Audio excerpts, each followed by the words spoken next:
Ahlan wa sahlan, ravi de vous retrouver cet après-midi dans notre émission Notre Algérie. Quel plaisir d'être parmi vous, comme tous les dimanches après-midi, ensemble pour partager, on l'espère, un très bon moment. Un moment de convivialité et de joie avec des invités, avec ceux et celles qui font l'actualité culturelle et artistique. Alors, à cette occasion, nous avons le plaisir de recevoir parmi nous Madame Salah Nejwa, qui nous vient, qui est artiste peintre plasticienne.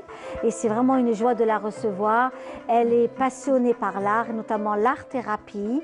Elle va nous en parler. Marhaba bik, merci d'être là, Nejwa. Merci beaucoup. Et c'est un grand honneur pour moi de vous voir de très près et d'échanger avec vous. En tous les cas, nous, ça nous fait vraiment chaud au cœur de vous recevoir, Nejwa. Vous êtes, je le disais, dans le monde des arts plastiques. Vous êtes passionnée par la peinture, par les couleurs. Et aussi, pour vous aujourd'hui, l'art-thérapie, c'est vraiment un véritable remède contre toutes sortes de phobies. Exactement, oui. Pour l'art-thérapie, ma première expérience était aux Émirats, exactement entre Dubaï et Sharjah. Oui. Ça a commencé en fin 2014 et jusqu'à 2016. C'est là où j'ai exercé. Ma première expérience était avec les enfants réfugiés de guerre. 60% c'était des enfants ukrainiens et avec qui j'ai mené des ateliers d'auto-guérison. Et aussi des ateliers de combat contre la peur. Oui. Voilà. Oui. Et là, dans quelques instants, nous allons justement voir vos toiles et découvrir ce que vous faites, parce que c'est aussi quelque chose de très important pour nous aujourd'hui, de découvrir aussi votre travail, qui pour vous, aujourd'hui, comment que ça se passe? Est-ce que vous ouvrez des ateliers ici en Algérie? Dites-nous un peu comment que vous travaillez. Vous êtes de Sétif, on salue tous nos amis de Sétif qui nous suivent cet après-midi. Donc vous faites un peu des va-et-vient entre Alger et Sétif pour organiser vos rendez-vous et vos événements culturels et votre thérapie. Mais dites-nous concrètement, comment que les choses se font? En tout cas, moi je suis complètement engagée pour les arts, pour mon atelier qui est à Sétif. J'ai un grand atelier résidence personnel, là où je ne reçois personne, complètement loin de mon foyer et de ma petite famille, où je me rends de 2 à 3 fois par semaine et je peins à plein temps. Et pour les expositions, généralement j'expose au niveau des hôtels, des expos-ventes, parce que je vais de mon art. Et ça m'arrive d'exposer au niveau des galeries d'art, des musées, ici en Algérie, en Tunisie, à Dubaï, à Beyrouth, un peu partout. Là, c'est mon œuvre d'art Tinhinen. Tinhinen, la reine Amazigh qui s'est installée au Grand Maghreb et qui était en première position de femme combattante, de femme de loi. Or que la femme dans le monde était méprisée en Europe et en Asie. Donc reste Tinhinen le grand symbole de la femme maghrébine combattante amazigh. On avait fait aussi un beau travail sur Tinhinen avec notre invité que l'on salue aujourd'hui, M. Khaled El Hariz. Il fait tout un travail de recherche sur Tinhinen et le tombeau de Tinhinen qui se trouve donc au fin fond de la Hagar. En tous les cas, moi, cette œuvre était elle appartenait à ma thématique Tissage des civilisations. Tissage des civilisations, c'est une thématique sur laquelle j'ai travaillé pendant 15 ans. Mais là, j'ai complètement changé de thématique. Je suis plutôt dans le monde mystique qui a rapport avec l'âme. L'âme, d'où vient l'âme, comment se divise l'âme. D'autres œuvres, Point d'orgue. Point d'orgue, c'était mon exposition de décembre 2019 au niveau de la galerie Ifri Design avec Amel, notre amie Amel Bara. Et c'était une expo prémonitoire sur la pandémie. C'était en décembre 2019. Donc le point d'orgue, c'est une note musicale qui marque un temps d'arrêt sur le solfège de musique, qui marque une pause. Et la mathématique était, j'ai dit, une pause qui s'impose dans le monde. Donc, c'est toute une thématique que le journal Le Soir d'Algérie a écrit sur, on trouve sur Google, Nejwa Serra. Ouais. Donc, voilà, c'était... Et la palette, elle a été inspirée de La Roche Agall. Donc voilà. Très bien. Donc, voilà, on a découvert un peu votre travail, votre passion. En tout cas, c'était ma dernière expo sur Alger parce qu'après, en février 2020, j'ai exposé ma collection des Libérations sur l'hôtel La Gazelle d'Or. Et aussi, j'ai installé des ateliers d'art-thérapie pour les enfants cancéreux du centre anti-cancer de Oued-Souf. Oui. Avec le professeur Eric Meriga, qui se trouve au CAC, à la tête du CAC de Oued-Souf. Et c'était là que j'ai lancé ma nouvelle, si vous pouvez dire, ma nouvelle recherche sur l'auto-guérison. Comment s'aider à guérir de l'intérieur. C'est des ateliers qui ont duré pendant 5 jours. J'ai reçu les enfants au niveau de l'hôtel La Gazelle d'Or. Ils ont été pris en charge par l'hôtel. Oui. Et c'était une bouffée d'oxygène pour les enfants et en même temps le point de départ de ma thématique. Aussi, l'œuvre Divinité que nous sommes en train de voir également. Oui. Oui. Elle fait partie de ma collection des Libérations qui a été exposée à Oued-Souf, oui, à la Gazelle d'Or, février 2020. Oui. Et puis, quelques jours après, l'hôtel s'est mis en confinement, donc j'ai rien vendu. Et les œuvres étaient arrangées dans le placard. Oui. Voilà, et ça fait un mois que j'ai fait parvenir mes œuvres au niveau et je les ai exposées au niveau de mon atelier. J'ai fait des portes ouvertes sur mon atelier et pour casser un peu le rythme de la pandémie et le confinement et tout ça. Voilà. Pour lutter contre toute cette situation et puis vaincre un peu l'angoisse que nous vivons actuellement avec ce confinement. Mais nous réitérons aussi l'appel à nos amis, à ceux qui nous suivent cet après-midi dans notre émission, de rester toujours vigilants. La distanciation, ne pas oublier son masque. Ici, tous nos collègues, ceux qui sont derrière les caméras, ont leur masque, il faut le savoir. Le gel hydroalcoolique est de rigueur et la distanciation qui est aujourd'hui très importante. Et là, je tenais vraiment à revenir sur cela parce que c'est aussi l'un des moyens de guérir et de ne pas attraper donc cette maladie, de se protéger, et de protéger les nôtres que nous aimons en cette période vraiment difficile. Alors nous allons passer à une autre œuvre de vous également. Pouvoir. Ça, c'est d'accord. Pouvoir, sur ce quadruple, de loin, on a l'impression de voir la reine Elisabeth. Et j'ai pris la reine Elisabeth comme un exemple de pouvoir, un exemple de pouvoir sagesse. Voilà, c'est très vaste pour en revenir là-dessus, on va écrire des phrases et des phrases. En tous les cas, nous, ce qui est certain, c'est qu'on voulait que vous soyez des nôtres aujourd'hui. C'est la première fois que l'on vous reçoit.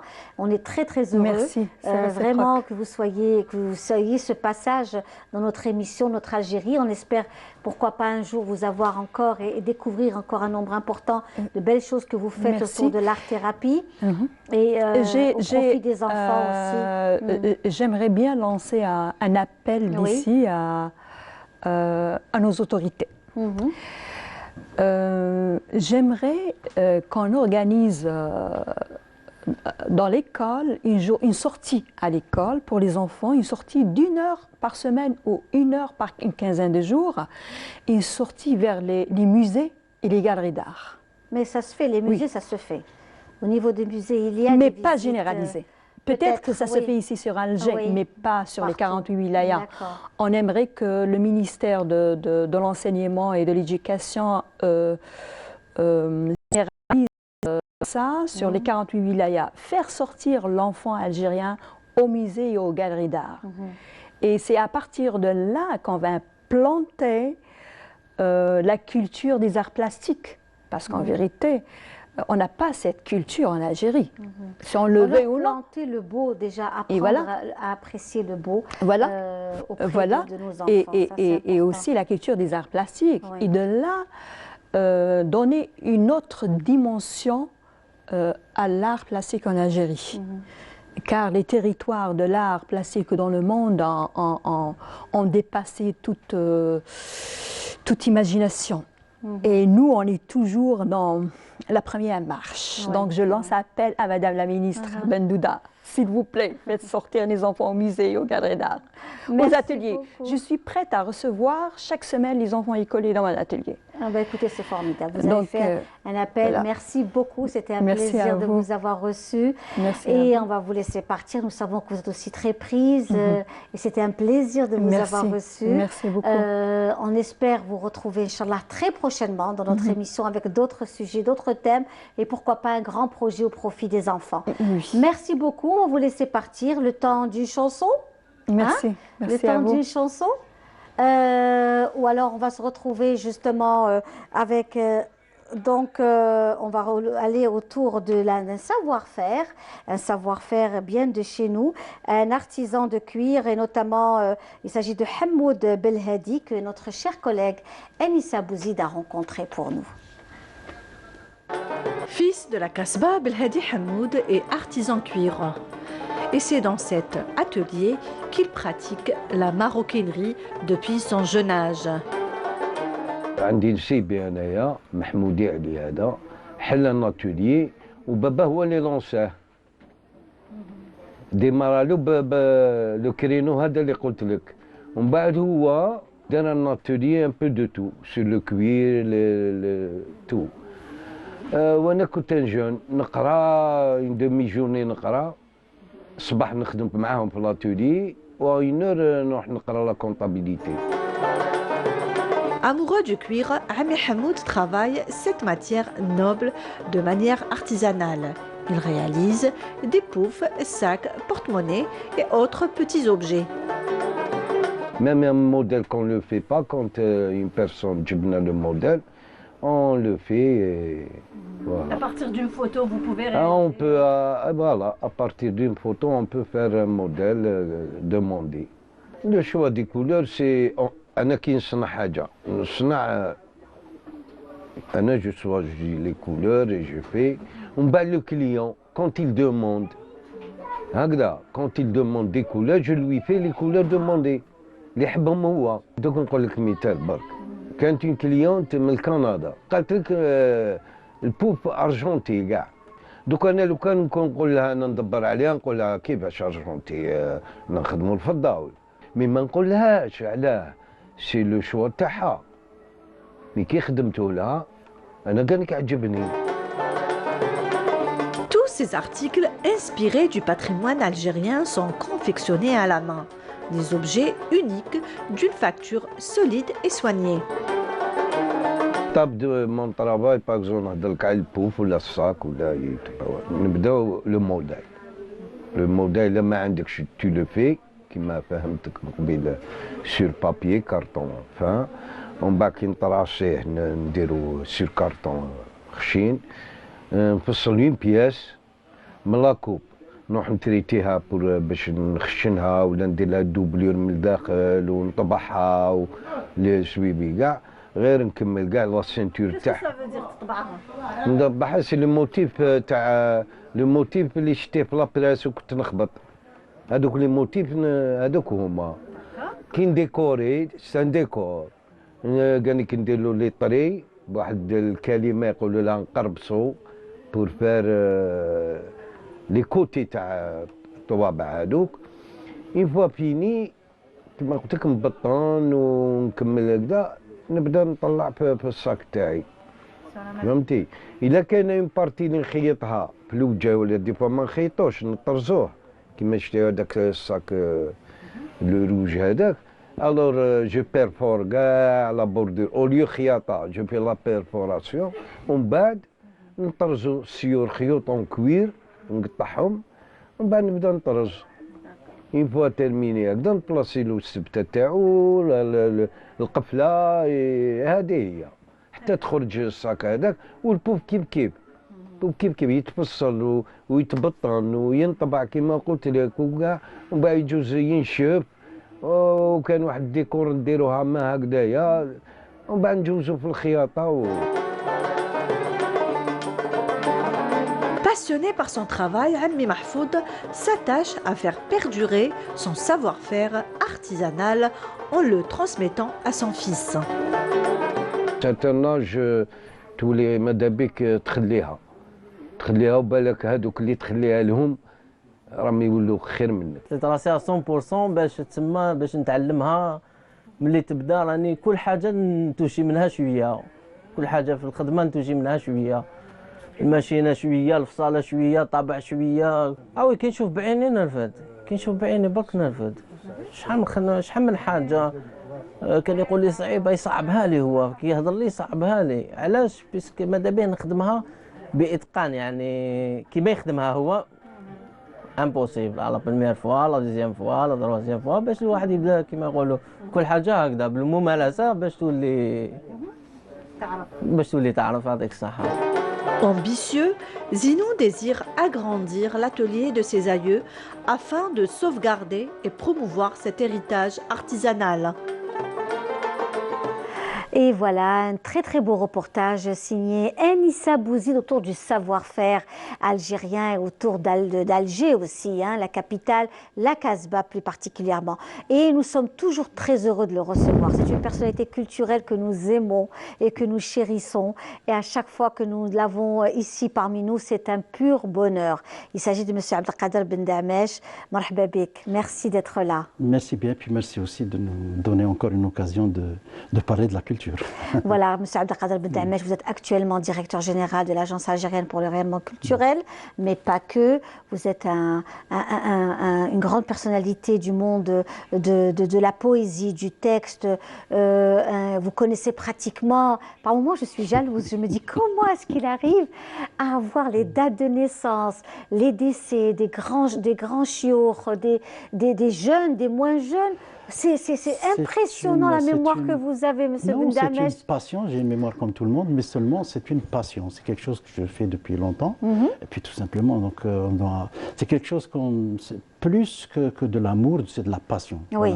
Voilà, c'est un peu ça qui fait retenir. Puis il y a des astuces, il y a des petites astuces, on appelle ça des astuces mnémoniques en rapport avec la mémoire. Oui, voilà. Oui. Et vous avez aussi, vous êtes un passionné de la chanson chabi, de la musique andalouse. J'étais moi-même chanteur chabi. Chabi, bien sûr. Tout à fait, tout à fait. Et aujourd'hui, vous êtes donc directeur général de l'Agence algérienne pour le rayonnement culturel. Nous savons que, bien sûr, toutes nos institutions culturelles ont aussi souffert pendant la période, cette période de confinement. Il y a... Mais quand même, nous avons fonctionné dans le virtuel, et puis nous avons fait beaucoup, ce qu'on faisait comme ça directement, on le faisait en virtuel.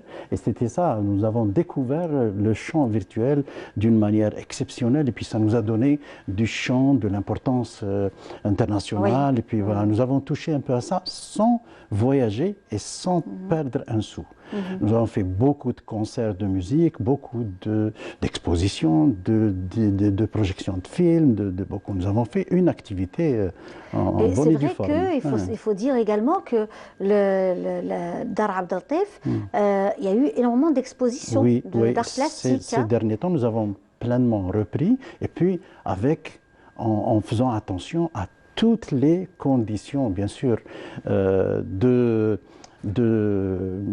j'allais dire, pour nous prémunir de ce qui se passe dans n'importe quelle condition. Il n'y a pas uniquement que les gens qui vont tousser ou là on a peur de ceci. Non, non, non. On a fermé totalement avec, bien sûr, le gel, avec les bavettes qu'on offre, tout à fait, j'étais présente. L'événement donc de la fondation Mohamed Dib était chez vous, c'était chez vous que ça s'est passé. Il y avait vraiment une grande rigueur, puisque c'était en présentiel. Bien sûr. Pratiquement ces jours-ci, nous sommes au quotidien maintenant. Nous avons une exposition et un travail pratiquement au quotidien, comme c'était jeudi dernier, c'était le 10e anniversaire du décès de l'Aïrahmou Cheikh Abdallah Lagtaf, qui a laissé un nom immense dans la chanson Chabi. Ça fait 10 ans qu'il est décédé, le 28 janvier 2011. Nous avons organisé un moment comme ça de mémoire, de reconnaissance aussi, de considération à ce maître qui a vraiment créé autour de lui un engouement exceptionnel dans il y avait la diffusion aussi, il y avait la diffusion d'un concert. Oui, c'était lui et puis un jeune qui faisait comme lui. Ça, pour dire qu'il y a une continuité dans parce que lui c'est un créateur, donc il a créé un genre propre à lui.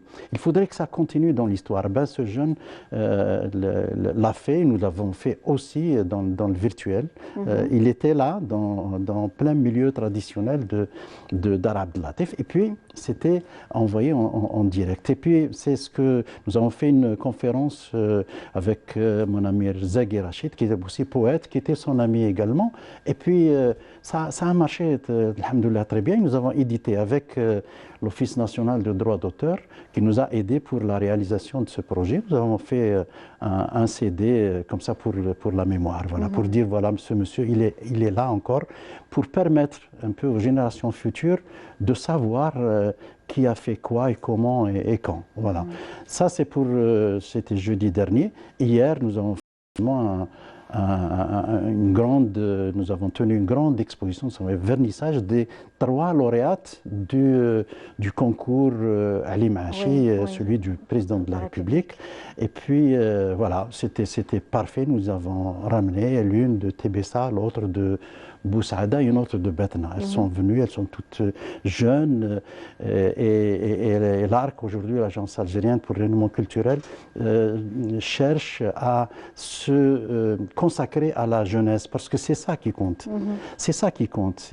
Ce sont cette frange de la population qui va prendre le relais. Nous sommes une institution prête et engagée à regarder résolument l'avenir. Oui, et puis vous avez aussi cet événement autour de la lecture. C'est ça, il se passe aujourd'hui. À l'instant où nous parlons... merci d'être parmi nous.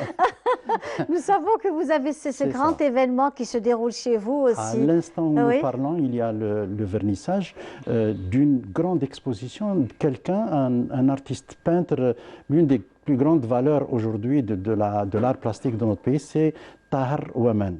Tahar Ouaman, à un moment donné, a assuré les unes des livres, les premières pages des livres, etc., des revues, tout ça. Il les a toutes réunies et il les expose à partir d'aujourd'hui. Ça sera jusqu'au 6 février. Nous allons le voir pratiquement tous les jours. Nous avons fait un catalogue pour ça. Nous avons fait et il était donc au sein du ministère de l'Éducation.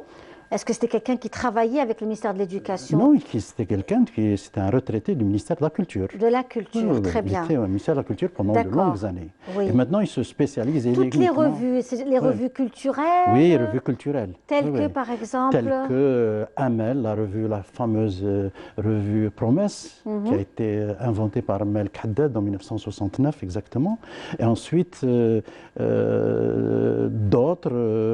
d'autres revues, des livres aussi, qu'a réalisé l'ENAL de l'époque, l'ancienne SNED. Oui. Et puis beaucoup d'autres encore. Il les a toutes réunies. Puisque lui, c'est un artiste peintre. Il a imaginé des illustrations des unes. Et il a réussi à les sauvegarder, Kamel, et puis nous les avons aujourd'hui. Voilà. Et en même temps, il y a aujourd'hui au Palais de la Culture, depuis hier, il y a une grande réflexion, un grand séminaire sur justement la une, et on appelle ça Dhak el-Ghilaf. Cette couverture de livre. Il s'agit de livres. Et à ce propos, justement, mardi prochain, le 2, on organisera à Dar Abdelatif également une grande conférence qui réunira des spécialistes de la question, du livre, des unes, parce que la une, on réfléchit plus la une que pratiquement dans le livre. Parce que c'est ce qui est attractif. Bien sûr. Hein, on achète un livre par rapport à sa couverture. Enfin, déjà, c'est attractif. Donc le débat a lieu aujourd'hui et mardi aussi chez nous. Et puis le lendemain, on aura aussi une autre conférence qui intéressera les cafés littéraires, qui se fait aujourd'hui au ministère de la Culture. D'ailleurs, c'est l'un des grands axes de réflexion du Palais de la Culture, du ministère de la Culture aujourd'hui, depuis hier. C'est-à-dire un retour vers des cafés littéraires, comment? Quel est l'intérêt d'un café littéraire et quelle est cette dimension du café littéraire par rapport à d'autres institutions, comme la Maison de la Culture, comme le centre culturel, comme des espaces comme ça culturels, comme l'Arc, etc., par rapport au café littéraire tout simplement qui est organisé par le mouvement associatif ou certains indépendants comme ça qui s'investissent dans ce domaine. Oui, voilà. Et nous savons aussi que Dar Abdel Latif a abrité pas mal de cafés littéraires. Absolument. Aussi. Et vous avez aussi ouvert votre maison aux jeunes de différentes sortes de musique. Hein. Il y a eu pas mal de choses qui se sont faites. Oui, et puis nous avons spécialisé, comme je disais tout à l'heure, ça fait partie un peu de notre action première, c'est celle de chercher les jeunes talents chez les benjamins, c'est-à-dire chez les 10 ans, 8 ans, 9 ans. Nous organisons des ateliers, des workshops avec des jeunes tout à fait jeunes comme ça, dans l'art plastique, dans le théâtre, dans la musique, tout ça. Et là, vont sortir des jeunes talents comme ça, qui peut-être un jour seront des grandes personnalités. Oui. Et qu'en est-il aussi des soirées? Est-ce qu'on va revenir un peu vers des rencontres en présentiel, hein? Moi, je parle de présentiel. Les gens ont très envie de sortir, de s'aérer. C'est ça. Parce on vient nous voir pratiquement quotidiennement. Quand est-ce que vous allez ouvrir? Quand est-ce que vous allez venir? Etc. Bon, jusqu'à maintenant, nous sommes obligés de nous conformer aux directives du gouvernement, aux directives un peu de la réalité que nous sommes en train de vivre. Mais seulement de notre côté, on dit ben, il faut vivre avec et puis il faut réagir. Il faut réagir. Il faut réagir. Fait des propositions la dernière fois, pourquoi pas une distanciation, le respect, mais que l'on puisse aussi sortir et puis que la vie artistique puisse vivre aussi, parce que il y a beaucoup d'artistes qui vivent de leur art. Hein. Absolument. Ça, c'est un autre dossier encore qui a fait mal au monde artistique. Mais je pense qu'avec le temps, je pense que nous allons revenir d'une manière ou d'une autre. Que l'artiste pourra trouver sa place, pourra s'exprimer et puis gagner carrément son pain quotidien. Parce que nous rêvons d'un retour des activités à l'Opéra d'Alger, chez vous, à la salle Ibn Zeydoun, dans les autres wilayas, des théâtres qui puissent être aussi très très actifs et faire des choses. Pour le rayonnement, c'est bon.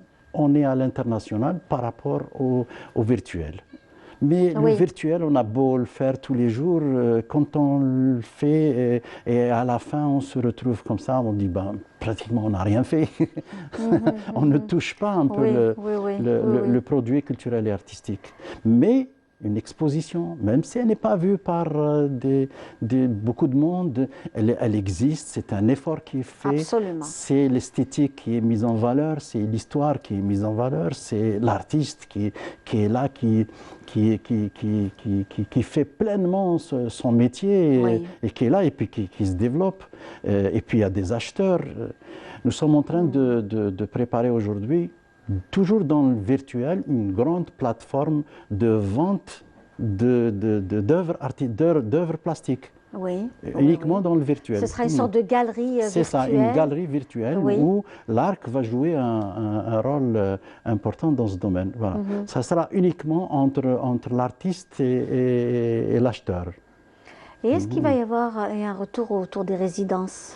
Oui, parce que la Villa Abdel Latif a une particularité, c'est celle d'organiser des résidences. Depuis toujours d'ailleurs. Depuis toujours. Vous savez qu'elle a été bâtie en 1715 exactement. 1715. Après vers la moitié du 19e siècle, elle a été achetée par un Algérien qui s'appelle Abdel Latif. Et cette famille Abdel Latif, par la suite, ils ont dédié cet établissement, cette bâtisse, cette maison de maître de l'époque aux artistes. Et pas n'importe quel artiste, c'était les artistes peintres d'abord et ensuite les écrivains.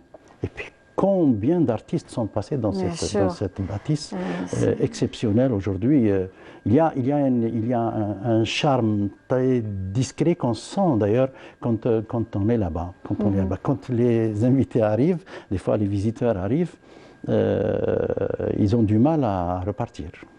Ben écoutez, il y a une faune, il y a une flore, il y a une orientation de l'architecture et de l'installation. Il y a une magie. On appelle ça une alchimie qui se propage comme ça et on la sent. Et on la sent. Et on la sent. Et c'est pour ça que je vous invite avec votre émission, peut-être chez nous. Inch'Allah, pourquoi pas, pour le mois de Ramadan, qui sait, peut-être qu'on sera chez vous. Hein. On fera une belle émission, une belle qa'da, Ramadan chez vous, ce serait avec une immense joie. Vous savez, on ne peut se lasser de votre discussion et de votre présence, Monsieur Ben Damech. Merci. C'est une réalité. C'est toujours un plaisir de vous avoir parmi nous et de partager ces bons moments. En tous les cas, merci. Merci d'être passé. Merci à vous aussi. Et puis passez nous voir aussi. On passera vous voir, c'est certain. On passera vous voir. Inch'Allah. Avec beaucoup de plaisir. Et puis on vous offre une chanson de Mazouz Bouadjedj. Ah, très bien, très bien. Mazouz Bouadjedj. Que je salue s'il nous regarde cet après-midi. Voilà, nous savons que c'est un ami. Absolument. Oui. Un grand ami à vous et très très proche et avec qui vous avez chanté. Quand j'étais jeune. Voilà. Maintenant, je fais chanter les gens. En tous les cas, merci beaucoup. Merci d'avoir été parmi nous. On vous dit au revoir et à très bientôt, Inch'Allah. À très bientôt. Et quant à nous, on va profiter avec une très belle chanson de Mazouz Bouadjedj que l'on salue cet après-midi dans notre émission, notre Algérie. Et on se retrouve juste après.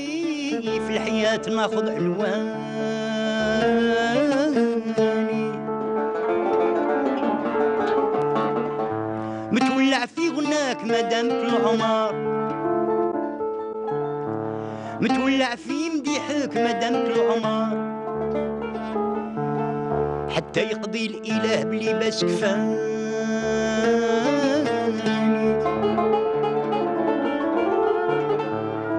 ونهاية قصدي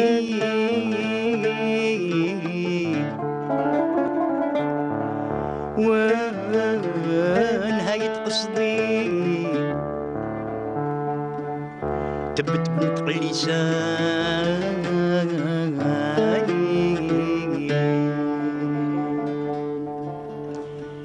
نقسم عليك يا الباشر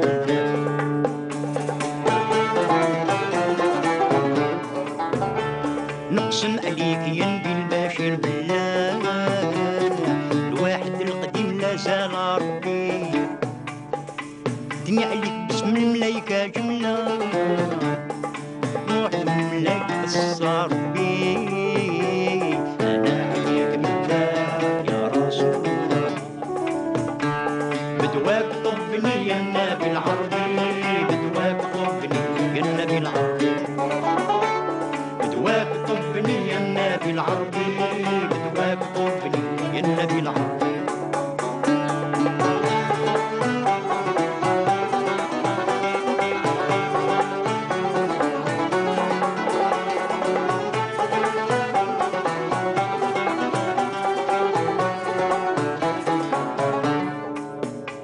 نقسم عليك بالعرش والقلم واللوح والحق والإرادة وجملة القدرة مول البساط رب الملايكة والروح سبحان من خلقني يرى ولا يرى فضله ورحمته سبق كريم مفتوح يعفو غني على العفو ما يضرى الجود والفضل وضمن المولى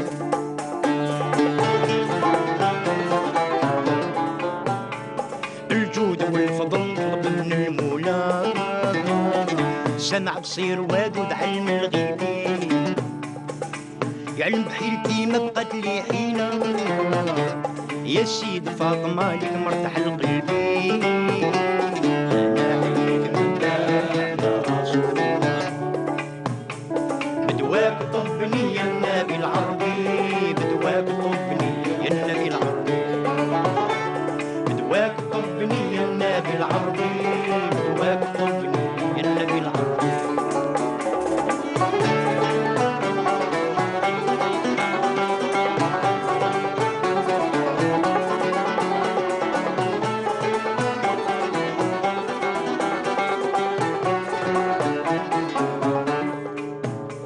نقسم عليك بحق ربنا الودود والشمس والقمر والنجوم والكرسي النور الدرار ورحمة الموجود فرجو قريب للمطيع والعاصي نقسم عليك بالأرض والسما المنفود داوي جوارحي في الخفا وفي الحسين نقسم عليك برك عيد للقبل. Et voilà, toujours avec vous, amis téléspectateurs, encore une fois, marhaba bikoum ya al-habab. Ravi de vous retrouver en direct de Canal Algérie, comme tous les dimanches après-midi. Nous sommes ensemble pour, je l'espère, partager de bons moments, de convivialité, dans une ambiance familiale, comme vous l'aimez, avec des invités, une belle table bien garnie, comme tous les dimanches, avec des gâteaux traditionnels. Là, nous avons aussi du chocolat. On encourage toutes les bonnes initiatives, notamment les sœurs Safar Zitoun que l'on embrasse aujourd'hui et elles font du chocolat, du très bon chocolat, le comptoir du chocolat. Et nous en avons pratiquement tous les dimanches pour vous le présenter. Voilà, et nous avons aussi nos gâteaux traditionnels. Les gâteaux traditionnels aussi ne sont pas en reste, avec Madame Hadjira Khiyar, que l'on salue aujourd'hui, et qui se fait donc un plaisir tous les dimanches pour nous offrir toutes ces bonnes friandises. Cela fait partie de notre Qahwat al-Asr. Avec nous, notre invité qui est parmi nous. Hein, il s'agit de monsieur, notamment Mohamed Karim Ziad, qui nous fait par Ziad, qui nous vient de Tipaza, hein, la wilaya de Tipaza, l'Office national de la culture et de l'information, l'ONCI, le fameux centre culturel du Chenois, qui est très connu, hein, d'abord il est magnifique, c'est une bâtisse extraordinaire, superbe, vous avez les pieds dans l'eau en plus. Hein, et en plus de ça, il y a beaucoup d'activités. Marhaba bik, monsieur. Merci madame, bonjour un grand bonjour à nos amis téléspectateurs. Donc je suis ravi d'être parmi vous sur le plateau. C'est un plaisir partagé. C'est toujours un honneur d'être avec vous. Merci. Madame, cette fois-ci, j'espère que je vais bien décrire nos activités, le complexe. Parce qu'en fait, le complexe dont vous êtes responsable actuellement, vous êtes le responsable de ce complexe, qui est un très bel édifice, magnifique. Et ce complexe a beaucoup d'ateliers. Ça, nous le savons depuis très longtemps, de la danse, du théâtre, des arts plastiques, de la chorégraphie. Vous avez aussi tout ce qui fait partie aussi de la sculpture. Il y a un peu de tout. Hein, des expositions. Beaucoup d'expositions que vous organisez. D'art plastique, d'artisanat. Nous allons voir les photos justement dans quelques instants que vous nous avez ramenées de cet institut qui dépend de l'Office national de la culture et de l'information. Et aujourd'hui, comment vous vivez cette situation, cette pandémie? Donc, comme vous l'avez bien expliqué, madame, on est une annexe de l'Office national de la culture et de l'information à Tipaza. Donc, c'est le complexe culturel Abdouhab Salim, dit complexe culturel du Chenois. Parce qu'on est au pied du mont Chenois. Tout à fait. Pied à la plage. Donc, les activités que nous proposons, elles sont riches et variées. Et avec l'arrivée de la pandémie du Covid-19, maintenant, actuellement, on est en train de reprendre nos activités graduellement, alhamdoulilah. Donc, ce mois de janvier, on a inauguré nos activités avec une exposition dédiée à Innayer, à l'année Amazir de 1971, avec une exposition d'artisanat collectif et une exposition d'art plastique individuel et avec un intérieur chenois traditionnel, aussi avec de la poésie et du chant folklorique chenois. Tout ça a été fait pour inaugurer l'année Amazir Innayer de 1971. C'était le coup de départ pour nos activités cette année et c'est bien tombé pour l'année 2021. Donc c'était la reprise. Actuellement, on a continué nos activités, comme je l'ai exprimé. C'est une reprise graduelle, tout en respectant le protocole sanitaire en vigueur, distanciation sociale, physique et la bavette au visage. Aussi, le lavage des mains avec le produit alcoolique ou avec du savon. Tout ça pour pouvoir continuer nos activités. Actuellement, nous proposons des activités riches et variées, surtout dans le domaine des ateliers de formation qu'on vient de reprendre, avec notre activité fétiche, la danse classique, qui connaît un engouement dans la wilaya Tipaza, même d'autres wilayas qui viennent, des personnes qui viennent d'autres wilayas pour inscrire leurs enfants. Donc, elle connaît un engouement appréciable. C'est chaque vendredi à partir de 9 h du matin. Deux groupes, le premier groupe des tout petits, ensuite le groupe des plus grandes et des anciennes adeptes. Donc ça c'est pour la danse classique. Aussi on a l'atelier du violon. L'atelier du violon qui a ouvert ses portes. On va peut-être demander à voir les photos, hein? Les photos du Centre culturel du Chenois dans quelques instants, oui. L'atelier du violon qui est actif chaque vendredi à partir de 14h30 et chaque samedi à partir de 14h30. Le piano. Et comment que ça se passe? C'est en présentiel, bien sûr. Oui, Donc, oui. les gens sont. C'est ce que vous disiez tout à l'heure. Il y a une distanciation, il y a un respect des règles, etc. Anti-Covid, bien entendu. Et donc, j'imagine que le nombre de personnes est très limité. C'est limité. Les horaires. C'est tout un travail. Ça vous fait un double travail.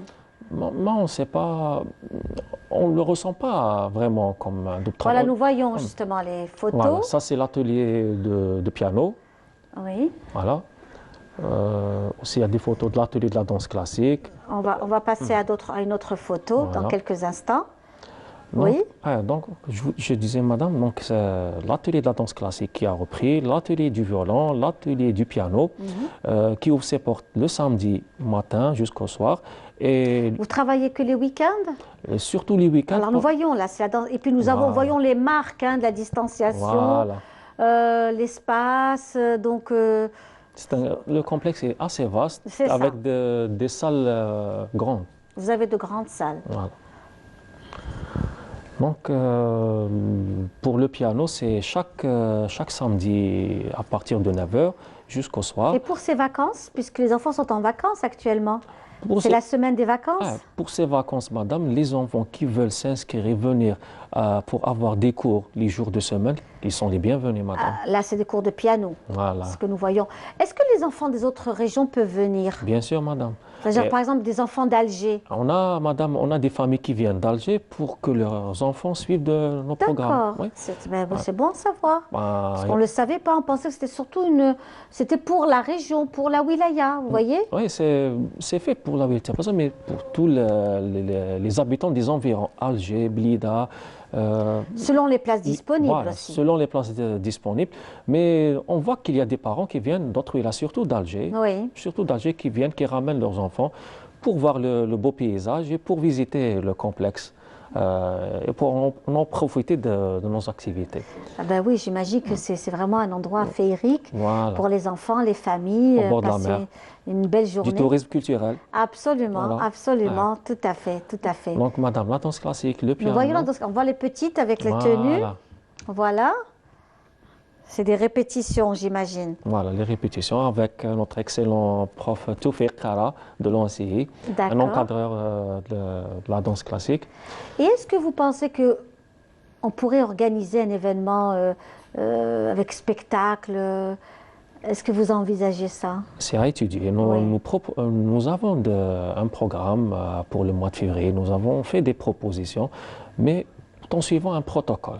Donc, on est prêt.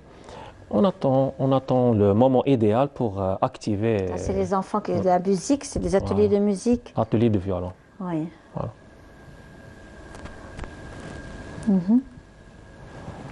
Et vous, aujourd'hui, donc j'imagine que vous êtes fier de cet espace, bien sûr, de l'équipe. Vous êtes content de reprendre le travail aussi?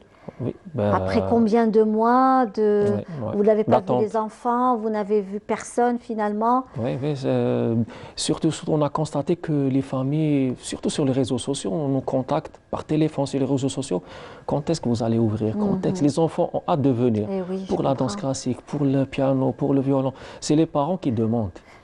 Qui demandent d'ouvrir ces activités. Et puis souvent les parents travaillent, ils ont besoin d'avoir un espace où laisser leurs enfants avec une activité constructive aussi, pas face à leur tablette. Ce qui fait plaisir, madame, aussi, c'est de voir les parents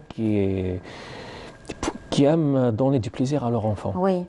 qui font les déplacements en voiture pour ramener leurs enfants. C'est vraiment, ça fait plaisir. Oui.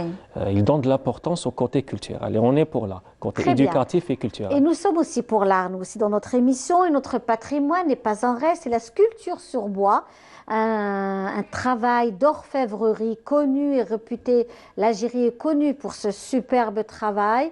Nous allons justement à la rencontre du fameux sculpteur, de celui qui a sculpté donc le minbar de la mosquée, la grande mosquée d'Alger, et c'est Bedia Marni qui l'a rencontré pour nous.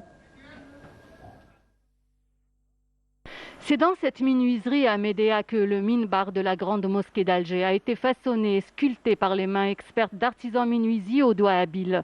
De véritables œuvres d'art dans un style arabo-musulman sortent chaque jour de cet atelier. Aujourd'hui, il se lance dans la menuiserie numérique, une véritable révolution. Nous travaillons manuellement et nous faisons un travail artistique. Nous avons beaucoup développé notre entreprise en introduisant des techniques numériques. Ces dernières ont permis de réduire les délais de fabrication. Une pièce qui nous demandait une journée pour être fabriquée demande maintenant un quart d'heure. Le travail se fait avec une grande précision.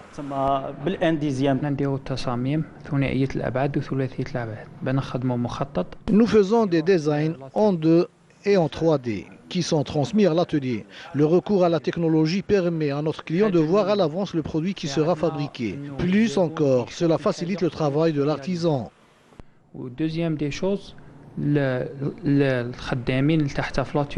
l'entreprise El Qortobiya Art Déco a été créée en 1963. Elle a pu s'imposer sur le marché national de la menuiserie d'art grâce à un immense savoir-faire, consécration de plusieurs décennies d'expérience.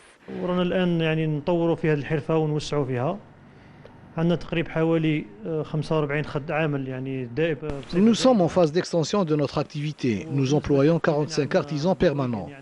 Nous accueillons aussi régulièrement les stagiaires de la formation professionnelle. Nous avons fabriqué des équipements de nombreuses mosquées à travers le pays. Nos dernières interventions ont concerné la grande mosquée d'Alger pour laquelle nous avons fabriqué le minbar et d'autres équipements en bois, le salon d'honneur de l'aéroport international d'Alger et les salons d'honneur des aéroports de Constantine et de Sétif.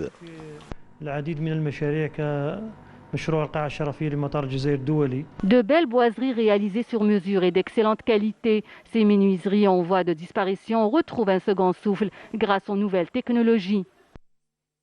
Et voilà, de retour dans notre émission après ce beau reportage et ce savoir-faire algérien à travers ce travail sur bois qui est un travail ancestral connu chez nous. Encore une fois, marhaba bikoum ya al-habab, c'est un plaisir de recevoir parmi nous monsieur Mohamed Karim Ziad du Chenois avec qui on échange autour d'une belle table garnie de qahwat al-asr comme on l'appelle, hein, avec de bons gâteaux traditionnels offerts par madame Hadjira Khiyar du Golfe El Mouradia, la rose magique, hein, vous le savez, de très bons gâteaux, c'est des gâteaux maqrout, voilà, maqrout l'asl.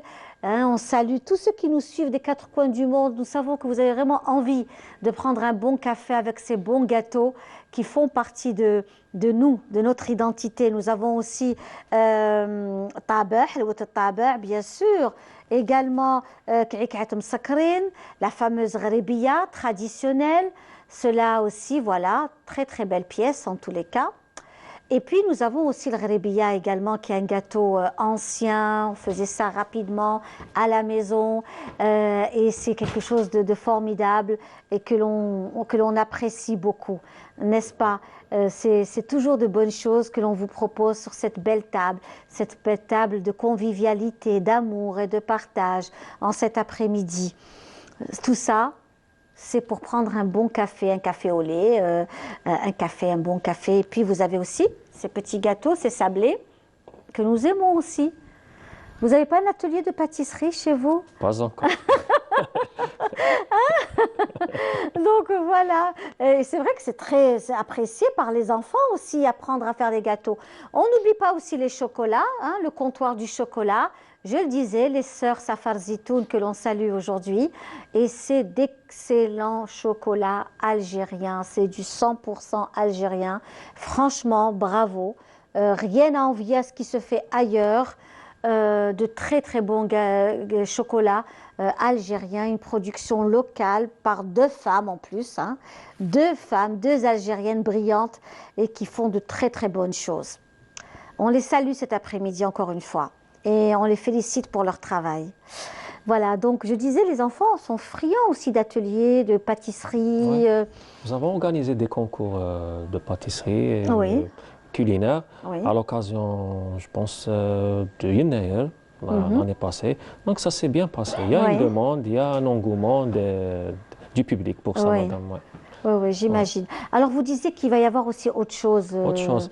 En parallèle de ces activités déjà en cours, on prépare la rentrée dans les ateliers de langue, français, anglais et arabe, et aussi dans l'atelier de dessin. Et est-ce qu'il y a des limites d'âge? Comment on peut s'inscrire? Comment on peut avoir sa carte? Est-ce qu'on doit payer ou pas? Il y a une participation financière, dites-nous tout. Une participation financière symbolique, c'est vraiment symbolique. Bien sûr, mais c'est important aujourd'hui. Voilà, avec un dossier administratif simple, de photos, un extrait de naissance, les frais d'inscription bien sûr. Aussi, il y a un atelier qui a débuté, c'est l'atelier du jeune astronome. Qu'on a inauguré l'année passée, quand on a inauguré le planétorium. Le planétorium, c'est un espace de projection de films en 360 degrés, donc vraiment, vraiment idéal. Je vous invite, madame, à venir et j'invite le public à venir le visiter. Quand on va l'ouvrir, Inch'Allah, avec cette reprise, j'espère qu'il y aura un engouement pour cette activité. Soyez la bienvenue, madame. Oui, merci. Donc, c'est cet atelier du jeune astronome, on l'a ouvert à l'occasion de l'ouverture du planétorium du centre. Comme je vous disais, madame, donc l'atelier des langues français et anglais qui va ouvrir, l'atelier du dessin et l'atelier de guitare qui connaît une demande forte. Tous les jours sur les réseaux sociaux, quand est-ce que vous allez ouvrir l'atelier de guitare? Voilà, c'est important pour les gens d'apprendre l'art et la culture. Très bien, donc ça se passe comment? Encore une fois, puisqu'on pose des questions et j'imagine que les gens veulent savoir. Il est proche de l'Institut du Centre culturel. Vous êtes sur les réseaux sociaux, donc on peut déjà vous consulter. Donc, madame, sur les réseaux sociaux, on a le compte Facebook de l'Office national de la culture de l'information, Office national de la culture de l'information pour avoir de l'information, et aussi le compte Facebook du complexe culturel du Chenois, au service du public. Ils peuvent nous demander des questions sur Messenger, messagerie privée ou sur les écrits sur le mur. Donc, pas de problème. Ou nous contacter par téléphone 024 59 20 29. Donc, par téléphone, pas de problème. Donc, les inscriptions sont ouvertes au public. Il y a des groupes par âge. Surtout, par exemple, madame, l'atelier des langues. Il y a des enfants qui sont scolarisés en CEM, en première année, en deuxième année. Donc, on va faire des groupes d'après l'année qui sont en train d'étudier. Très bien. Donc, pour les langues. Pour le dessin aussi, c'est par âge. Les tout petits, les grands, les grandes personnes ceux qui ont de l'expérience. C'est toujours un découpage par groupe. Voilà, on va vous laisser partir, monsieur Karim Ziad. Merci d'avoir été parmi nous. C'était un plaisir. Vous êtes donc responsable du centre, du complexe culturel Mohamed Salim du Chenois, qui dépend de l'Office national de la culture et de l'information. On vous souhaite une longue vie professionnelle. Merci, madame. Plein succès. Bravo, bravo vraiment pour votre travail. J'espère qu'un jour on viendra faire une émission en direct à partir de chez vous. C'est avec plaisir de vous recevoir. Inch'Allah, Inch'Allah. Et bonne continuation, vraiment. Merci, madame. On va vous laisser partir en appréciant une chanson du regretté Dahmel Harrachi et on se retrouve juste après.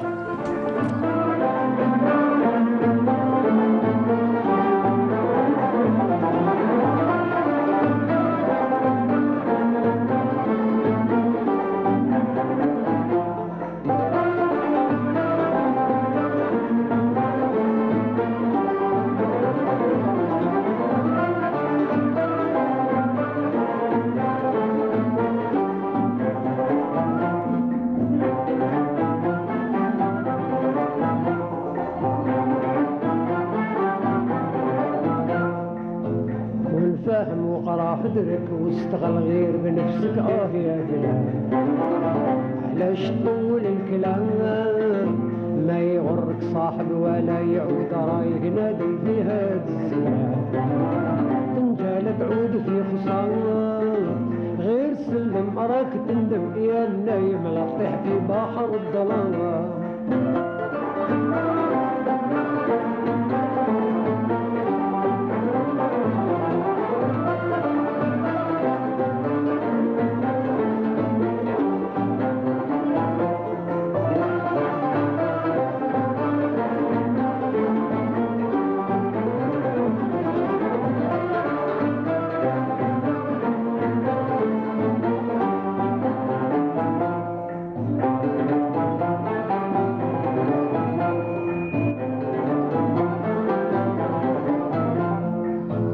اشتغل غير بنفسك ياك الله بالعباد ما ينال ولا يتربى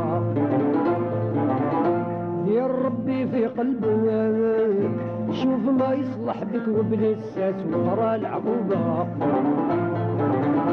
فيق واحكم في قدرك في حياتك ما تخبر ياك الدنيا مزروبة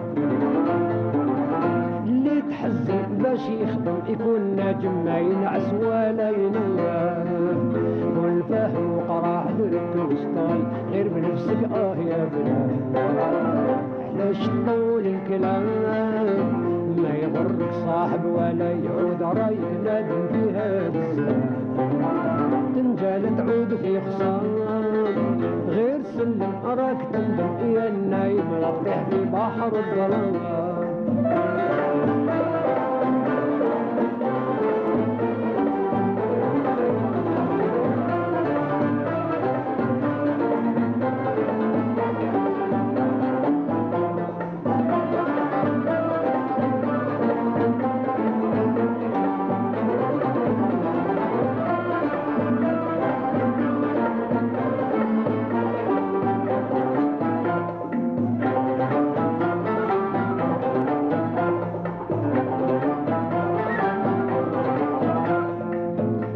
قبل ما تتكلم شحال ندموا العباد اللي قراو الغيرة والنصبة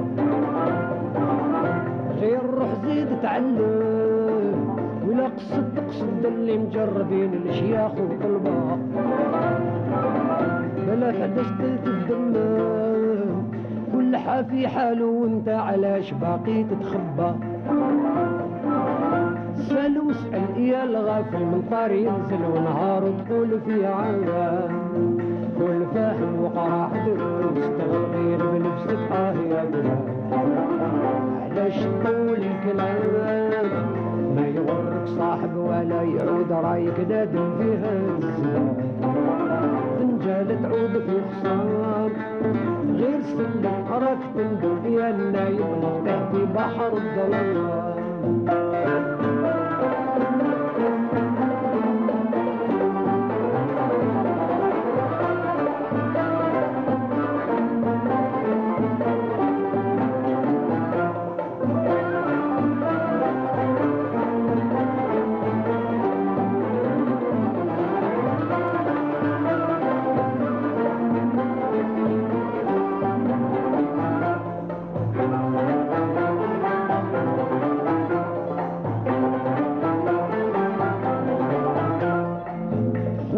طالك سعدك ولا الزمان تبدل عليك كل حاجة مكتوبة بلاك تنكر حبابك ياك ناكر العشرة كل يوم يلعب في لعبة سير وامشي في حالك شحال من ناس ما عندهم لا عقل يجروا بلا سبة سأل واسأل يا الغافل من طار ينزل ونهار تقول في عوام كل فاهم وقرا حدرك واستغل غير بنفسك يا بلاد علاش طول الكلام ما يغرك صاحب ولا يعود رايك نادم في هذا الزمان تنجال تعود في خصام غير سلم راك تندم يا Et on finit en beauté, mes amis. Eh bien oui, avec le bon plat traditionnel, comme nous les aimons, vous savez, le patrimoine. Depuis en ce dimanche après-midi, vous êtes nombreux à être chez vous, à suivre notre programme. Et c'est avec une belle table garnie et des plats traditionnels comme vous les aimez, à savoir une bonne shorba, rechta, des boureks, du bon pain, rechta bien sûr accompagné de l'ben, n'est-ce pas? Et c'est notre cher ami qui est passionné par l'art culinaire traditionnel algérien. Il est parmi nous aujourd'hui. Il s'agit de monsieur Ayoub Benladi qui est parmi nous. Marhaba bik. Madame, merci. Tout l'honneur est pour moi. C'est un plaisir de vous recevoir, vraiment, monsieur Benladi. Alors, monsieur Benladi, vous êtes donc à Kouba, hein, donc un quartier connu d'Alger, où vous êtes aussi natif de Kouba. Vous avez aussi, vous êtes passionné par la musique. Oui, également, parallèle de cela. Ça va avec, hein, vous savez, art culinaire, musique, notamment la musique andalouse. Je ne vous cache pas, c'est ce que j'ai essayé de faire dans mon restaurant. Oui. C'est de joindre plusieurs arts à la fois, notamment l'art culinaire, l'art musical et l'art plastique. C'est-à-dire, on fait même des expositions de peinture. C'est ça. On avait déjà reçu un de vos, Monsieur Nour, Monsieur Kamel Nour, que nous avons reçu, qui fait partie donc de ceux qui viennent dans votre établissement, le Dôme, à Kouba, où vous faites aussi donc des spécialités, où vous invitez également des artistes à exposer chez vous. Exactement. Des artistes peintres. On leur offre nos murs. Et des artisans aussi. Et des artisans aussi, de la savonnette, un peu de tout, du recyclage, ceux qui font des bijoux aussi, voilà. C'est-à-dire, c'est notre concept à nous, donc comme je vous ai dit, c'est de joindre plusieurs, d'être original d'ailleurs, et d'aider les artistes, ceux qui n'ont pas eu de la chance pour exposer ailleurs. Oui. Donc voilà. Oui, oui. Et ça leur permet de vendre aussi leurs pièces. S'ils veulent. S'ils veulent, bien sûr. Ils ont une visibilité. Voilà, et ça leur permet d'être mieux connus, disons. Voilà, c'est ça, le concept en général. Oui, oui. Alors, on va voir des photos de vous, hein, puisque vous êtes aussi dans la musique andalouse. Vous êtes un passionné de la musique. Vous avez commencé très jeune, conservateur de Kouba. Exactement. Pas loin de la mairie de Kouba. Alors, on vous voit là. C'était avec le Jazeera? C'était avec l'association Jazeera. On salue, hein, Monsieur Bachir Mazouni, Monsieur Nazim Souilamas, Monsieur Brahim Behloul. Monsieur Brahim Behloul. Notre président. Oui, exactement. Oui, bien sûr. Voilà, donc j'ai commencé la musique andalouse à l'âge de 11 ans. J'ai grandi au conservatoire de Kouba auprès de mon premier professeur, c'était M. Mohamed Sadji Anis. Et puis j'ai continué ma formation avec M. Bachir Mazouni. Voilà, jusqu'à récemment, je dirais jusqu'à 2017, le jour où j'ai ouvert mon restaurant, j'ai cru que je pouvais joindre tout à la fois. C'est pas le cas. Mais c'est pas évident. C'est pas évident un restaurant, c'est pas aussi facile à gérer. Donc je me suis retrouvé déjà partagé avec déjà le restaurant et ma vie de famille qui n'est pas, ça n'a pas été une tâche vraiment facile. Mais voilà. Donc j'ai dû laisser le. C'est où? Excusez-nous, hein, vous il n'y a pas de souci, il n'y a pas de souci. Là c'est au Théâtre National algérien. C'était une soirée. C'était en hommage, je pense, si ma mémoire est bonne, c'était en hommage à M. Mahiddine Bachtarzi. Voilà, on avait fait une soirée, là j'interprétais un morceau au début de la soirée. Voilà. Écoutez, c'est formidable. Avec M. Guellati, la photo? M. Guellati qui est un passionné, je le salue. On le salue, et ben, Monsieur et Madame Guellati aussi, hein, c'est les deux. Je pourrais vous dire que grâce à eux, ils ont vraiment… gardé des archives. Voilà. Ils sont détenteurs d'archives. Exactement. De tous les concerts, et je suis témoin. Hein. Oui, amoureux, c'est des passionnés de la musique andalouse. Ils suivent partout dans le territoire national, ils suivent tout ce qui est festivités, ils vont de leurs propres moyens, ils font… Ben, c'est magnifique ce qu'ils font. Ils nous prennent en photo et c'est des moments vraiment, ils immortalisent le rendez-vous. Exactement. Et on les salue. On les salue. On les salue vraiment. Alors, on reste encore avec vos photos, M. Belhadi. Toujours, donc vous êtes dans le chant aussi. Oui, j'étais dans le chant. D'ailleurs, j'ai commencé une carrière en solo. Et puis, j'ai dû arrêter à cause d'une… Bon, j'avais eu un malaise, une maladie. Et puis, je n'ai pas pu continuer ma carrière en solo. Mais en parallèle, j'ai toujours été un professeur au conservatoire de Kouba et un chef d'orchestre au niveau de l'association Jazeera. C'est-à-dire je gérais la formation des élèves et puis qui sont devenus un orchestre moyen plus semi-supérieur et puis l'orchestre supérieur d'aujourd'hui. Et voilà, donc je suis un fils d'El Jazeera. Écoutez, ça nous fait chaud au cœur et on est heureux. Et surtout qu'on a vu la création de Jazeera, hein, on a vécu la création de cette belle association, Exactement. très très belle association. Alors, on va commencer. Qu'est-ce que vous nous proposez le plat d'aujourd'hui? Entre autres, on fait du traditionnel, parce qu'on fait de la gastronomie, du poisson, entre autres, mais on fait aussi du traditionnel.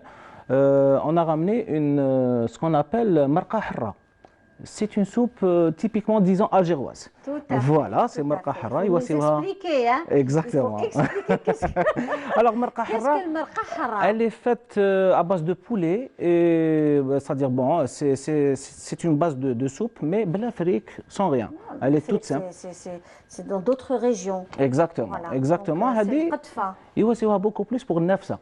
Pour nefsa et pour quand on est pour la grippe aussi.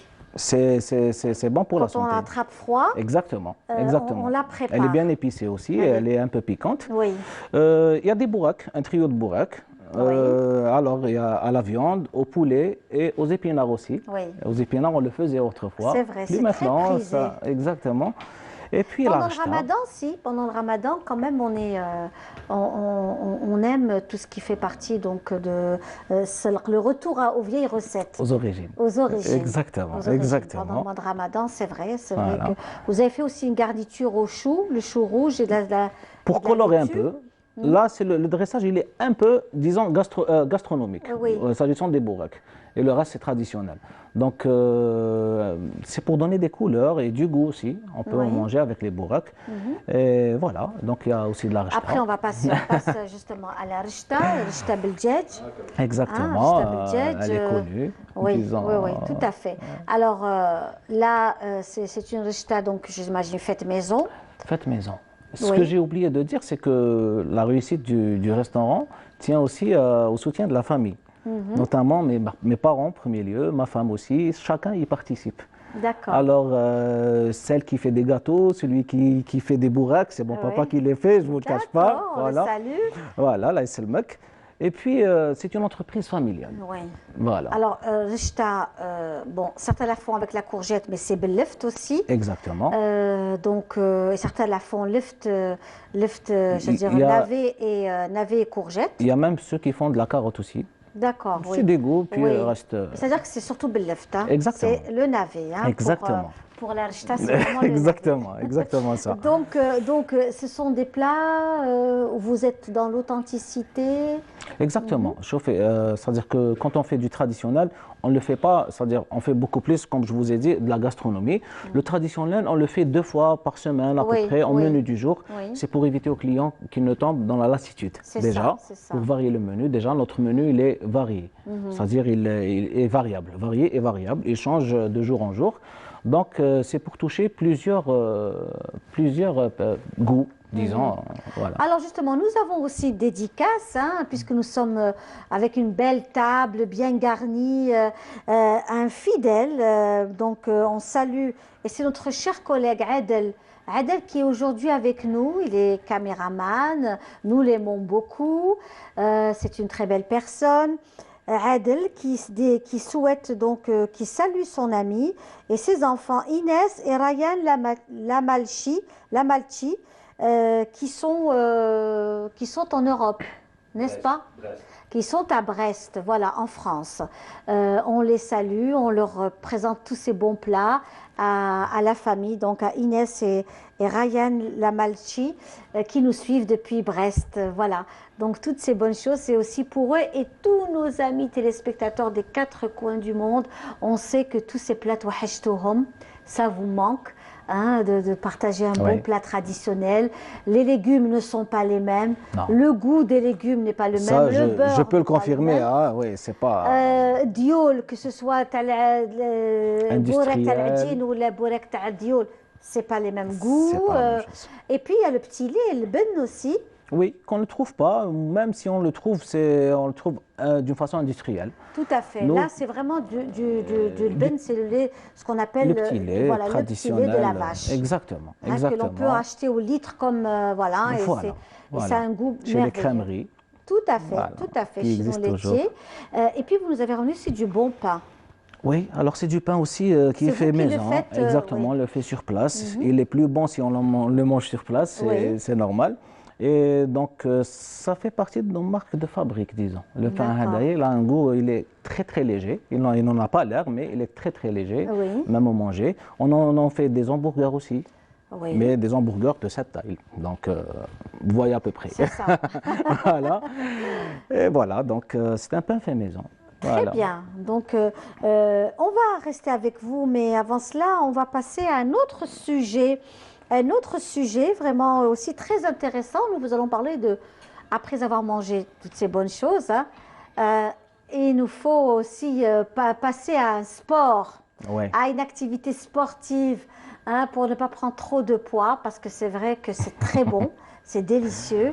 Et puis pour finir avec du chocolat, le comptoir du chocolat qui fait. Vous connaissez ce chocolat? Non, c'est une première, c'est une découverte pour moi. Je vous invite à goûter. Très bien. Prenez goûter un chocolat si vous voulez. C'est du chocolat artisanal. Chocolat artisanal fait en Algérie par deux sœurs. Le comptoir du chocolat, ça s'appelle. C'est un délice. Franchement, on les félicite. Et je le confirme. Oui, très bon. Très bon. Excellent. Et nous, on va suivre ce reportage où c'est une question de l'éco-jogging. Vous allez comprendre. Et c'est un reportage de Eriles Ould Hamouda.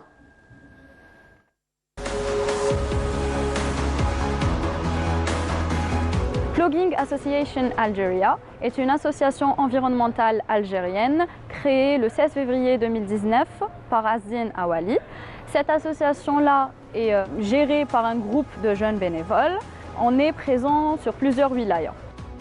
Toujours en mouvement, on les nomme les joggeurs ramasseurs. Plogging Association Algeria, un groupe de jeunes volontaires qui parcourent les rues, les espaces publics et les espaces verts. Sac poubelle à la main, ils procèdent au ramassage des déchets et détritus qui jonchent le sol. Le plogging, c'est le nouveau jogging écologique. Ce concept-là est apparu en 2016 en Suède et par la suite il s'est élargi au fur et à mesure des années sur d'autres pays. Au-delà de cette activité sportive qui vient embellir et changer complètement le paysage des forêts, des plages et des circuits de running en Algérie, cette association a son point fort, la sensibilisation et l'initiation à l'éco-citoyenneté, assurée par ses différentes sections qui drainent d'ailleurs de plus en plus d'adeptes. Nos objectifs est tout d'abord et principalement de sensibiliser à la préservation de l'environnement, promouvoir le tourisme éco-responsable. Donc ce que je veux dire par là est notamment de faire des visites touristiques et naturelles avec des personnes qui sont impliquées et qui s'y connaissent. Et par la suite, logiquement, on fait du plogging. Le plogging, enfin, on nettoie ce site-là, ce site touristique-là. Impliquer notamment les enfants à la protection de l'environnement à travers des jeux, des ateliers éducatifs. On a notamment un projet qui est la tournée des écoles. On se déplace directement dans des écoles et on explique le concept du plogging aux enfants et on essaie de les initier, de les impliquer à notre concept-là. Le plogging en Algérie, des actions en petite foulée, mais qui représentent un grand pas pour l'environnement. Bravo, vraiment, très l'initiative, formidable. C'est très original, bien sûr. On découvre aussi... C'est du 2 en 1. Absolument, voilà. Faire du jogging et ramasser les détritus, donc que ce soit sur les plages ou dans les forêts, c'est très très bien. Et puis ce serait bien qu'un jour on puisse avoir cette association, la recevoir chez nous ici au studio, dans notre beau plateau de notre émission Notre Algérie, en cet après-midi avec vous, surtout vous qui êtes loin, qui êtes confinés dans les 4 coins du monde et que vous ne puissiez pas venir en Algérie. Je sais que l'Algérie vous manque. Sachez que notre émission Notre Algérie est la vôtre.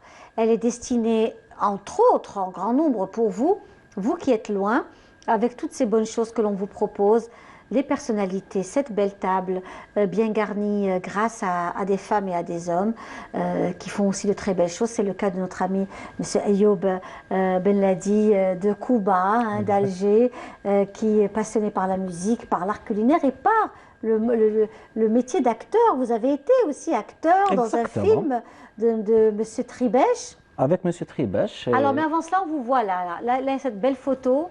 De l'association Jazeera. Jazeera au Palais de la Culture. Exactement, exactement. C'est le jardin Agora. Oui. Voilà, c'était, je pense, c'était en 2012, la prise Hadia. D'accord. Oui. Oui, exactement. On a vécu des très très beaux moments. Ah oui, oui. Puis vous avez participé à des rencontres internationales. Exactement. On a été même aux États-Unis, on a été en France, on a animé même le 50e anniversaire de la création des Nations Unies. Où ça? C'était à San Francisco. Voilà. Bravo. Exactement. Et puis voilà, on a parcouru le monde quand même. Et l'Algérie aussi, on a découvert. Et puis voyager comme ça avec une équipe, une troupe, ça forge aussi, ça forge. C'est beaucoup plus l'ambiance. L'ambiance qu'il y a, disons, la convivialité. Les mots, je ne les trouve pas, mais c'est ça. C'est beaucoup plus la convivialité et la complicité, voilà, qu'il y a entre les membres. Voilà, parce que ça fait des années qu'on est ensemble. Voilà. Donc, et ça, c'est très important. Alors, ils veulent avoir votre avis quant au chocolat. Comme vous l'avez goûté juste avant le reportage. Il est très très bon. Donc, j'ai goûté le chocolat noir avec du caramel beurre salé. Oui.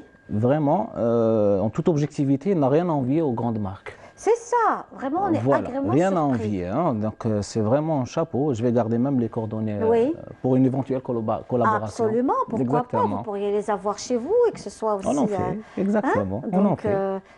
Et c'est à encourager surtout. Ces sortes d'initiatives sont à encourager. Il faut se serrer les coudes et faire des choses ensemble pour avancer. Surtout en cette période de pandémie. La période de pandémie nous a touchés aussi en tant que restaurateurs. Vous savez, je pourrais dire qu'on n'est pas les seuls touchés, mais on est les plus touchés en termes de pertes, je dirais. Je dirais aussi que tout ce qui est tourisme aussi. Mais la restauration, c'est beaucoup de charges. Les pertes sont à compter en millions de dinars, c'est pas... Vous voyez, on respecte les décisions de l'État. Oui. Mais on espère qu'il y aura la rouverture de ces espaces en respectant la distanciation, les règles. Parce que quand on voit les taxis, par exemple, Interwilaya, où 4 personnes sont fermées dans un taxi qui font 5 à 7 heures ensemble, que c'est permis, dans la restauration, je ne vois pas où on pourrait respecter, on est les mieux aptes à respecter la distanciation et tout ce qui est mesures barrières. Oui. Voilà. Absolument. Donc, entre guillemets, je lance au nom de tous les restaurateurs. Il y a des restaurateurs qui ont même fermé, vous savez, qui ont déclaré faillite. Voilà, oui, tout à fait. Ça n'a pas été facile. Très bien. Alors, on va rester dans la musique aussi, avec Sidi Ahmed Serri, Allah yarhamou. C'est quelqu'un que nous aimons beaucoup, que nous avons reçu dans notre émission Al-Qaada à l'époque, et c'était toujours un plaisir et un honneur de le recevoir. On écoute un morceau et on se retrouve juste après.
عاشقون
Beau morceau, hein, c'est d'Ahmed Serré.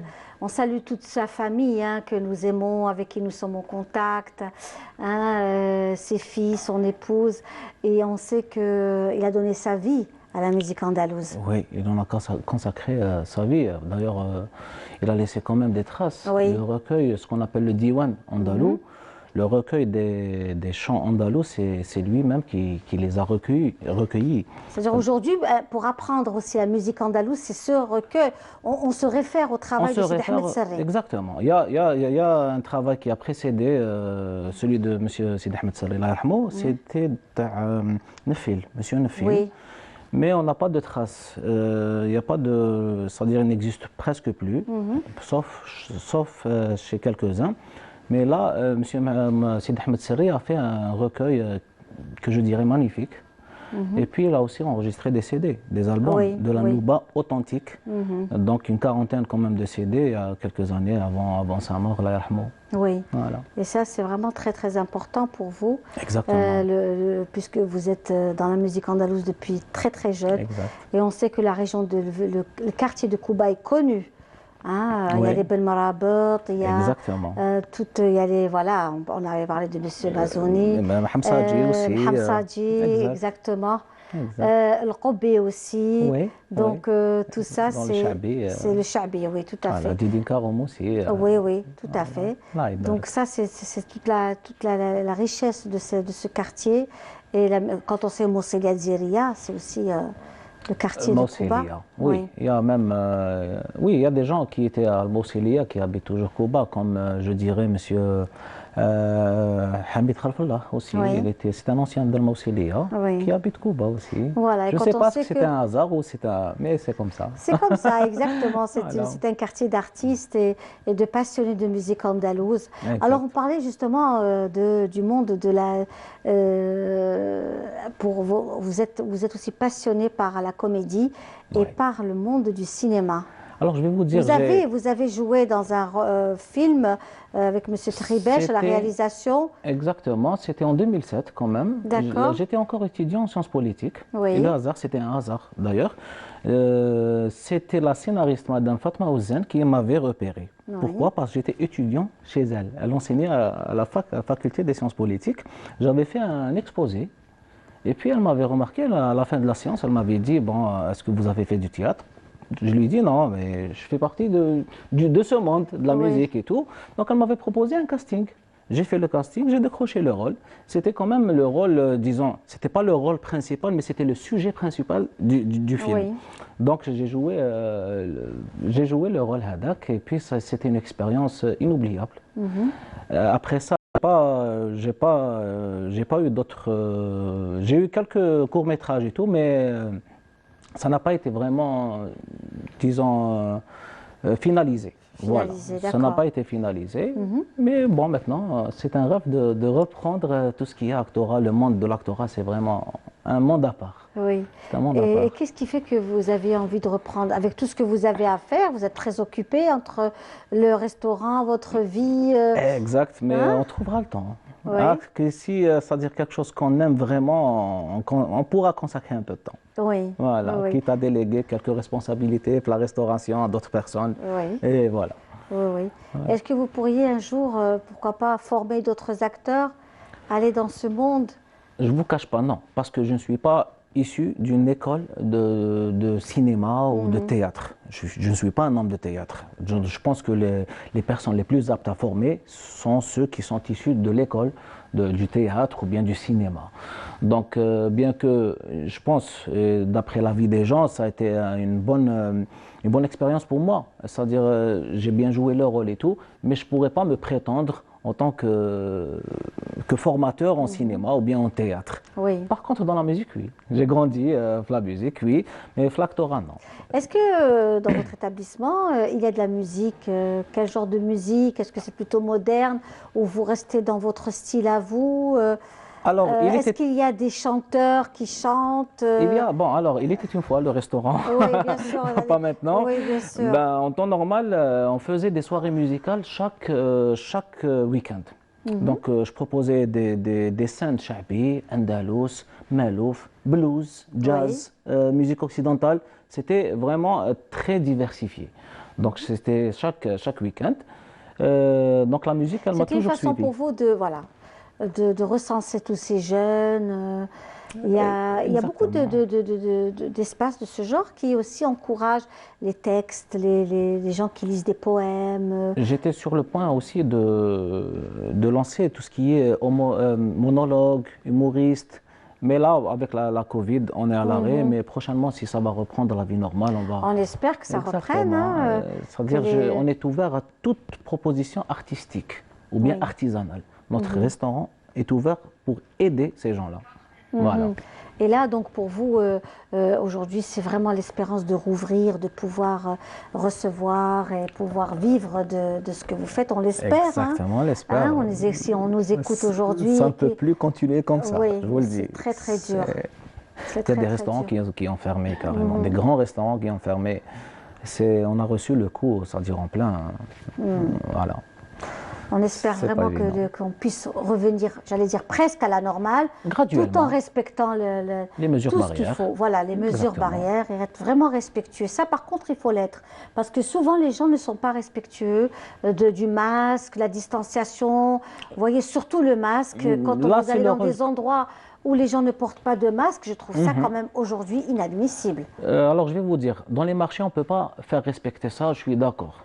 Mais on dans peut un avoir restaurant, des agents de sécurité à l'entrée d'un marché, surtout si c'est un marché couvert et même ailleurs, c'est vrai, mais ce que je voulais dire, c'est qu'au sein d'un restaurant, l'espace d'un restaurant, ça ne dépasse pas les 100 mètres carrés. On peut maîtriser ça. C'est-à-dire le restaurateur peut imposer à ses clients. C'est clair. Voilà, donc on peut... Déjà, quand nous, on respecte déjà les mesures, automatiquement, ça suivra. Voilà, donc... pourvu qu'on rouvre. Voilà, on l'espère de tout cœur, vraiment aujourd'hui. Et on l'espère vraiment de tout cœur et que l'on puisse aussi retrouver des activités artistiques, culturelles, comme ce que nous avions, parce que ça nous manque énormément. Il y a un grand manque autour de cela. Nous savons qu'il y a cette pandémie, mais je pense qu'avec tous ces gestes barrières, on pourra quand même pouvoir ouvrir intelligemment. Voilà. Je suis tout à fait d'accord avec vous. C'est ce qu'on espère. Ouvrir intelligemment. Voilà. Alors, en tous les cas, c'était un plaisir. Le plaisir est pour moi, madame. De vous avoir reçu. Ayoub Belhadi, c'était un plaisir. On espère vous avoir plusieurs fois. Donc, toujours avec des plats traditionnels, des plats liés à nos traditions, surtout pour ceux qui nous suivent dans les 4 coins du monde et qui adorent. L'art culinaire algérien est très, très, très, très riche. Il mérite d'être connu encore un peu plus que ce qu'il en est, parce que nous savons que dans certains pays, il y a 2 ou 3 plats qui tournent. Mais chez nous, c'est des dizaines et des dizaines et des dizaines de plats et d'entrées et de salades. Et vraiment quelque chose d'incroyable. Donc je pense que c'est à nous aussi de faire connaître toutes ces bonnes choses. Inch'Allah, on fait de notre mieux. Et puis le reste, c'est à vous aussi. Chacun y participe. C'est les médias, c'est les grands médias, c'est nous en tant que restaurateurs, et voilà. En tous les cas, merci beaucoup. Tout plaisir était moi. Merci madame la Et puis vous serez toujours le bienvenu parmi nous dans notre émission Notre Algérie. Merci pour toutes ces bonnes choses. Merci également au comptoir du chocolat. Merci à toutes les personnes, à notre amie aussi Hadjira Khiyar, pour toutes les bonnes choses qu'elle nous propose tous les dimanches. Je vous dis au revoir. On se donnera rendez-vous certainement dimanche. Tahalaouna fil Jazair et à bientôt.